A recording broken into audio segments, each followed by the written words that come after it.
मुझे भेण छो थी रोई? मुखे रोइण दे रेशम, छो त बाबा साईं मुझे जिंदगी में कंडा पोखण तो चाहे, मुझी जिंदगी कंडन जी सेज मनाइण तो चाहे। न रो मुझी राणी, तुझे बाबा तो मोतबर आ, वो भला तुझी जिंदगी में कंडा छो पोखींदो? आई हुन जो तो तुम्हें सावा सा।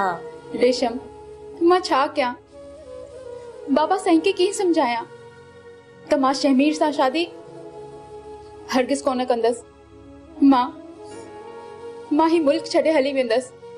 छा तुझो बाबा तुझी शादी शमीर सा तो कराए? हाँ रेशम, चवे तो त 20 साल पहिरियां मां पंहिंजे भाउ सां वाइदो कयो हुयो ऐं चए तो त 70 आजी सरदार जो वाइदो पत्थर ते लीक हूंदो आहे। रोशनी, रोवण सां मसला हल नाहिन थींदा ऐं अंधनि जे आॾो रोवण अखियुनि जो ज़ियान आ। तू सिर्फ हिकु दफ़ो पंहिंजी पीउ सां खुली ॻाल्हा, जे न मञे न त ज़ोरीअ मञाईस। रेशम बाबा साईं ॾाढो ज़िद्दी आहे, हू पंहिंजे उसूलनि जे ख़ातिर सभु कुझु बर्बाद करे सघे थो ऐं बाबा साईं वाइदो कयो आहे ऐं हू पंहिंजो वाइदो ज़रूर पूरो कंदो। मुंहिंजी भेण राणी, मां त सही वाइदो थी कयां त शमीर सां शादी हरगिज़ न करण ॾींदसि तुंहिंजी।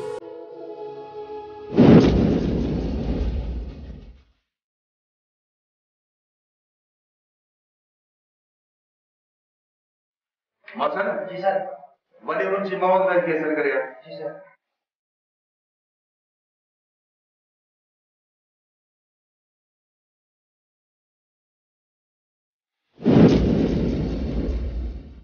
तू मेरा जाफर किथे है? सर जाफर गुलजार जी जांच में निकतल है सर। उन्हें ये रिपोर्ट जो फाइल किथे? सर ही है फाइल।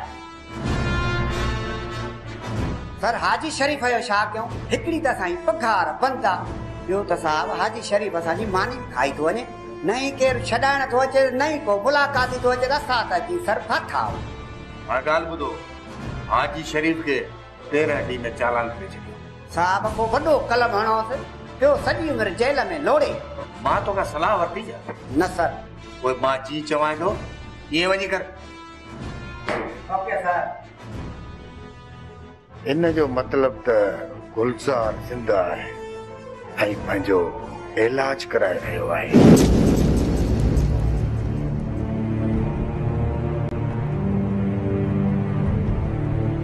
यार बस करामत मरण खां पोइ मां त सफ़ा यतीम थी वियो आहियां। हाणे त मूंखे केरु सलाम बि कोन थो करे।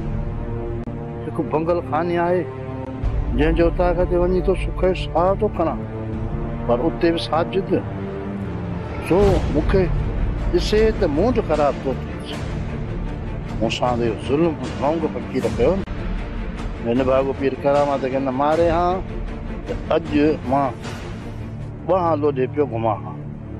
हुन लंग फ़कीर जा त मां तॾा वेड़ींदुसि जेको हाजी शरीफ आज़ाद थिए पोइ ॾिसंदोमांसि।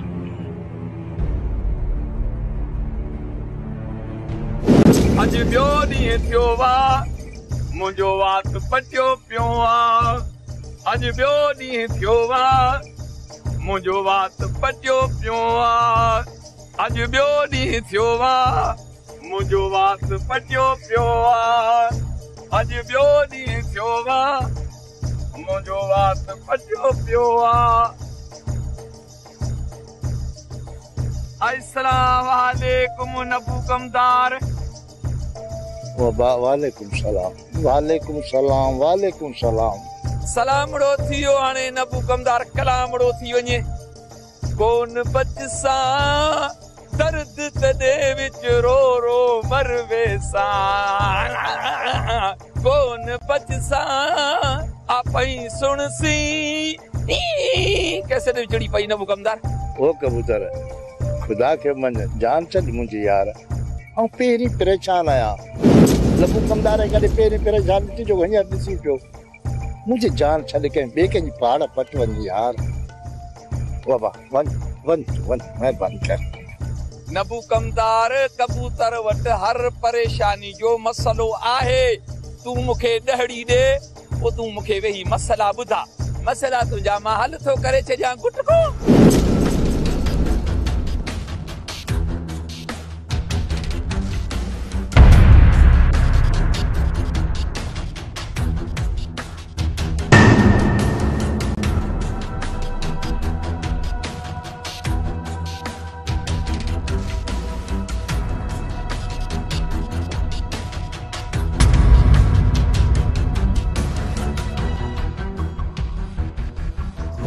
कमदार जे बबल जा पैर पकड़ा थई न मुजी सलाड़ी वठी बहादुर जू बाड़ू पट आई मुखे दाढ़ी दे दिसी तो मु केडी जाड़ी हईया ए जाड़ी हण जी नबू कमदार असा के आदत असा जगड़ा ट्रे पुराड़ा जाड़ी हणदा हा एकड़े फैसले में जाड़ी पहणन फैसले वारो मछलियो ठका जो पस्ट कराई ट्रई क्याड़ी हुन जो उन पासे पुराड़ा हिन पासे मां घर हलियो यार कबूतर मुझे तो सा वाइदो आ दाढ़ी तुनी मुते थी सुभान करे मुका वठी चढ़ा तुझो कर्ज थियो मुते पर कलाम रो मुख्य न मुका ए बिननी हन का पो अलाए दींदे अलाए कोन ने फसुल हाने लथवा हाने मुके दाढ़ी दे न ए तू मुके छडी दे कोन मु पक्का न तुझो बंद फकीर आंगर बस लगो पे होने न दाढ़ी पे आ पाण पे वना बस तू न छडी दे बाबा खबर है न मुके आन बेटो तू वाटर लो चंदन के जाए कलाम रा बुधा जा माता कला हमरो बुधिया ये दुख दूर थी वजन यहां पर न थो बुधी न दाढ़ी दी नहीं ठीक आदा न बुकंदार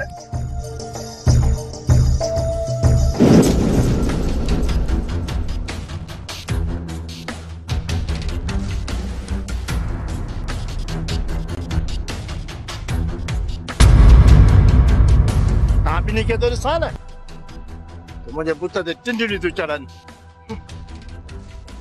अन्या किथे थी गाल है अन्या तो पुत्र ते कीड़ा चढ़ंदई लोग तू घणो न गाला है फिर करामत कातल भले तो के दुनिया माफ करे छदे पर नबू कमदार तो के माफ न कंदो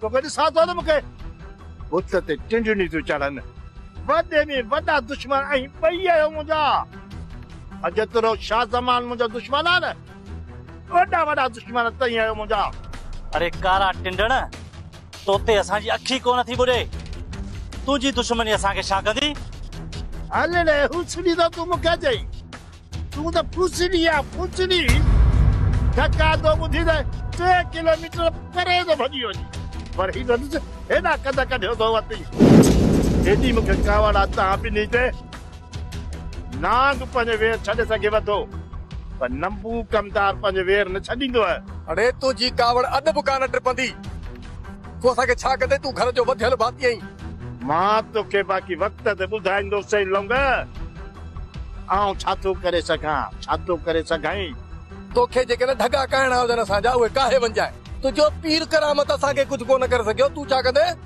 ढगा हुजनी त कया न अरे तो क्या चंगी तरह सुनाना तो के चंगी तरह दिसीदा तू समझी जा तो मुझे पाण के ठीक है जदन नजर जी एन के ठहराई तने असा सा गला जाए फिलहाल टरो सजे खिंजा दो सिबाना संभाए गाला लंगड़ा तू छा कंदे मुके हां खुदा जो कसम आदा ताई तो ऐसा पीर जा काड़ा बोड़ खाई मरी आयो लौंग जो ब्लड प्रेशर मुझो हाई थियो न ते लठियो तो मथे आरी ठोकींदो माई हल बाबा वनी दर दर जा धिका खा असा जी जिंद छडी मुराद हलो अरे हलो केदा जो वजो कमकार का पो कम कया पियो पंजे तो घुमा पियो ये एजुकेशन हिन लाइ हासिल कई हुई त हिक लैंडलॉर्ड सां शादी करे मां घर में वेही रहा न बाबा साईं न मां शेमीर सां शादी हरगिज़ न कंदस रोशनी कन्न खोले बुत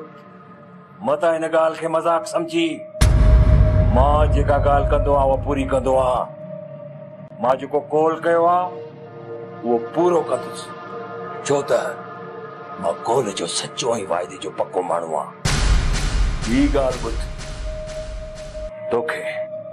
तोखे रोशनी तोखे हर हाल में मुझे भाइट शमीर सां शादी करी पवंदी इहो वायदो एक सरदार जो होयो पी जो न आई तमा मुझा सरदार ना हो अव्हां मुंहिंजा वालिद आहियो।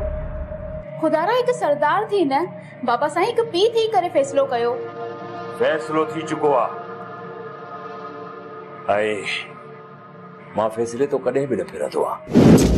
रोशनी पुट मां मजबूर आहियां। मां तुंहिंजो पीउ आहे। पीउ हुजण सां गॾोगॾु हिकु सतरा जी सरदार बि आहे। ही सरदार शाह ज़मान सिर त ॾेई सघे थो, पर पंहिंजे कोल तो पंहिंजे वाइदे तो कॾहिं बि फिरी नथो सघे। बाबा साईं इहो अव्हां जो ग़लति फ़ैसिलो हुयो। तव्हांजे ग़लति फ़ैसिले जी सज़ा मां छो भोॻियां? मूं कहिड़ो ॾोह कयो आहे? ही मुंहिंजी ज़िंदगी आहे ऐं मूंखे पंहिंजी मर्ज़ी सां जीअणी आहे। इन में को ॿियो दख़ल अंदाज़ी छो थो करे? मां ॿियो कोन, मां ॿुधारियो आहे। हाँ, मां तुंहिंजो पीउ आहे, पीउ वालिद आहे तुंहिंजो।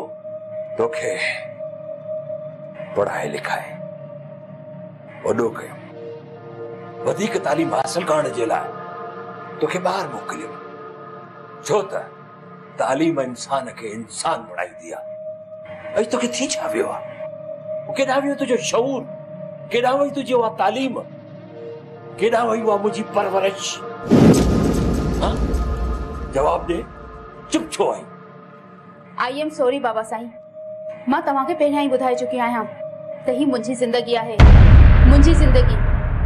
ऐं मुंहिंजी ज़िंदगी में फ़ैसिले जो अख़्तियार भी मूंखे ई हुजणु घुरिजे। उम्मीद आहे बाबा साईं त तव्हां मूंखे इहा गुस्ताखी माफ़ कंदो। वॾी का ज़िद्दी रही आहे, सफ़ा माउ थी वई आहे। माणस बि ज़िद्दी रही, उहा बि ईअं चवंदी मूंखे माफ़ कजाए।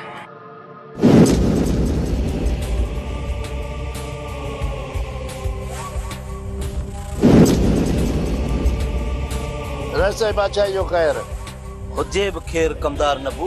एतिरा ॾींहं किथे घुमे? ॾिसण खां ई महांगो थी वियो यार। बंगला का न सच पुछी त हाल मुल्क में मज़ो न रहियो आहे। तो जहिड़ो छोरो छिनू थी वियो आहियां। पीर करामत मरण खां पोइ न हाणे छा कयां, किॾां वञां?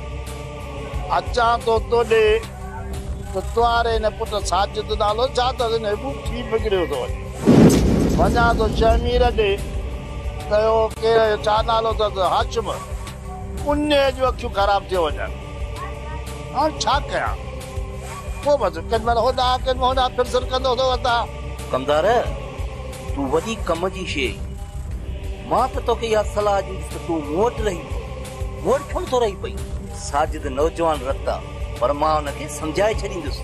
मूंखे लॻा न तूं त यारनि जो यार आहीं, पर मूंखे अफ़सोस आहे, ॾुख थो थिए त तूं हाजी शरीफ़ खे छो विसारे छॾियो आहे?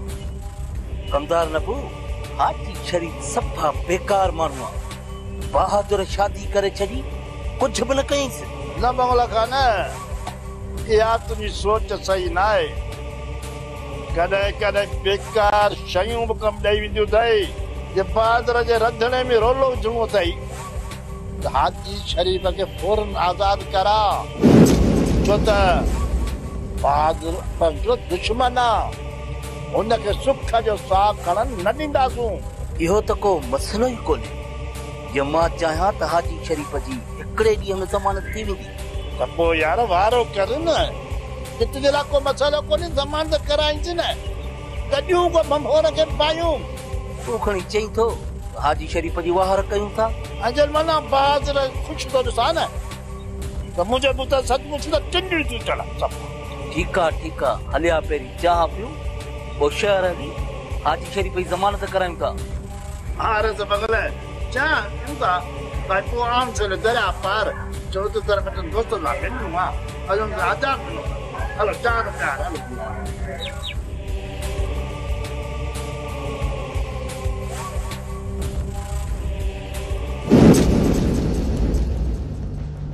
को वक्त हूंदो जो माण्हू असांजी घिटीअ मां गुज़रण लाइ 100 बार सोचींदा हुआ, पर अॼु अहिड़ो वक्त अची वियो आहे जो माण्हूअ जी असांजो दग था झलनि। छा मां एतिरो कमज़ोर थी वियो हां? बस दिलावर दंग थी वियो। हाणे कंहिंसां बि घटि कान थींदी। हाशिम भा, इन जो सबब सिर्फ इहो आहे त असां हथियार छॾे ॾाढा खया आहिनि। खुदा जो कसम आहे हाशिम भा, जेकॾहिं असां अॼु बि हथियार खणूं न त को बि भाड़ियो भुतो असांजी घिटीअ मां कोन लॻंदो। कमदार नबू ॾींहं ॾिठे जो असांजे साम्हूं मुंहिंजी ज़ाल खे मारी हलियो हुयो। उनजो कहिड़ो दाद फिरिया थियो? हाणे वरी उहो ई कमदार नबू बाह लोॾे असांजी जोई में पियो घुमे। गुलज़ार जहिड़ो खसीस माण्हू मूंखे गोलियूं हयूं हलियो वियो। हाशिम भा, गुलज़ार भी अञा ज़िंदा ऐं लिकियो वेठो। पुलिस भी उनजो कुछ बिगाड़े न सकी। हाशिम भा, ई थाना जेल सिर्फ कमज़ोरनि जे लाइ ठहिया आहे। हीणा आहिनि या शरीफ सदियूं गुज़री वई, पर हाशिम भा अञा ताईं ये ॾोह ख़त्म न आहिनि थिया। पोइ हाशिम भा, ये थाना कहिड़े कम जा? दिलावर असां घणो सब्र कयो, शरीफ थियासीं, पर हिते शरीफ माण्हू जो को बि क़दुरु कोन्हे। हाणे धमाका थींदा, पत्थर जो जवाब गोलीअ सां ॾींदासीं, दड़के जो जवाब जमात सां ॾींदासीं। हाणे जंहिं बि असां सां अड़ी कई उनखे ज़िंदा कोन छॾींदासीं। हाशिम भा, कल भी तोसां दिलावर गॾु हुयो ऐं अॼु भी तोसां गॾु आहे। जेकॾहिं न तो पलांत करण जो सोचो आहे त असां तोसां गॾु आहियूं। सभ खां अवल इन्ही नबू कमदार खे ख़त्म कंदासीं। इन्ही खे कफन नसीब न थींदो। हाशिम भा, हाणे हलो त हली हथियार खणो। हथियार रखी रखी ज़ंग जी विया। गुलज़ार ज़िंदा आहे। ख़बर पई आहे त प्राइवेट अस्पताल मां इलाज कराए डॉक्टर खे क़त्ल करे ऐं जंगल में फरार थी वियो आहे। ख़ैर आहे जाफ़र खान, घबराइण जी का बि ॻाल्हि कान्हे का। मुजरिम केॾो बि ताक़तवर हुजे, उनखे कानून जी गिरफ़्त में आणणु असां पुलिस जो कमु आहे। तव्हां सभिनी जवाननि खे होशियार कयो ऐं चौकीदारनि खे होशियार कयो। कॾहिं बि बचणु न घुरिजे। तव्हां ॾिसो। Okay sir.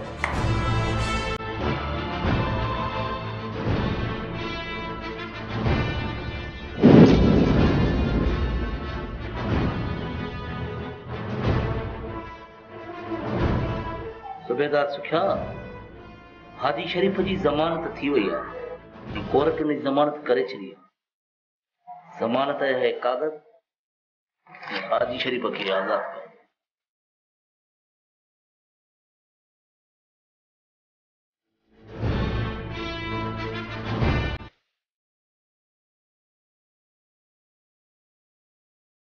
मंगलवार ही कागज़ वॾे मुंशी वटि जमा करा ऐं पोइ भले हाजी शरीफ खे अचे।